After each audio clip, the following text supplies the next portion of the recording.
ലോക്സഭാ തെരഞ്ഞെടുപ്പിലെ തോൽവിയിൽ കെ മുരളീധരനെ അനുനയിപ്പിക്കാനുള്ള നീക്കങ്ങളുമായി കോൺഗ്രസ്. KPCC അധ്യക്ഷൻ കെ സുധാകരൻ ഇന്ന് കെ മുരളീധരനുമായി കൂടിക്കാഴ്ച നടത്തും.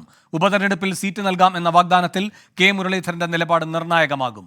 ഈ മാസം 12-ന് ചേരുന്ന UDF യോഗത്തിൽ തൃശൂരിലെയും ആലത്തൂരിലെയും തോൽവി ചർച്ചയാകും. രാഹുൽ സുരേഷ് കോഴിക്കോട് നിന്ന് വീണ്ടും പുതിയ വിവരങ്ങളുമായി ചേരുന്നു. രാഹുൽ, MK രാഘവൻ മുരളീധരനെ കാണാനായി വരുന്നുണ്ടായിരുന്നു. കണ്ടോ? എന്തെങ്കിലും പ്രതികരിച്ചോ? എന്തൊക്കെയാണ് പുതിയ വിവരങ്ങൾ?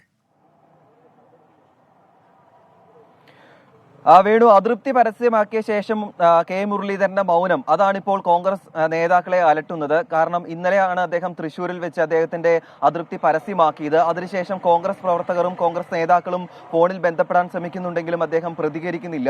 അതുകൊണ്ട് തന്നെയാണ് കെ സുധാകരൻ ഇന്ന് നേരിട്ടെത്താൻ തീരുമാനിച്ചിട്ടുള്ളത്.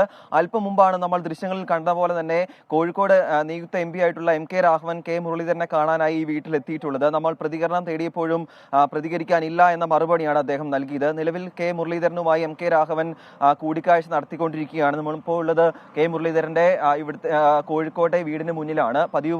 പതിവിന് വിപരീതമായി ഗേറ്റ് അടഞ്ഞു കിടക്കുന്നു. മാധ്യമങ്ങളോട് പ്രതികരിക്കുന്നില്ല.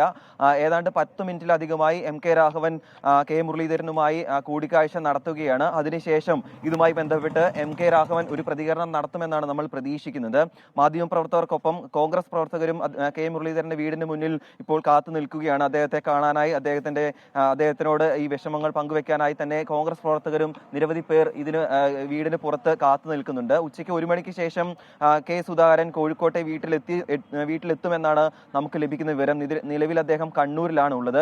2 ഇന ഫോർമുലയാണ് നിലവിൽ മുന്നോട്ട് വെക്കാൻ കോൺഗ്രസിന്റെ തീരുമാനം. അതിലൊന്ന് KPCC അധ്യക്ഷ പദവിയാണ്, അല്ലെങ്കിൽ മറ്റൊന്ന്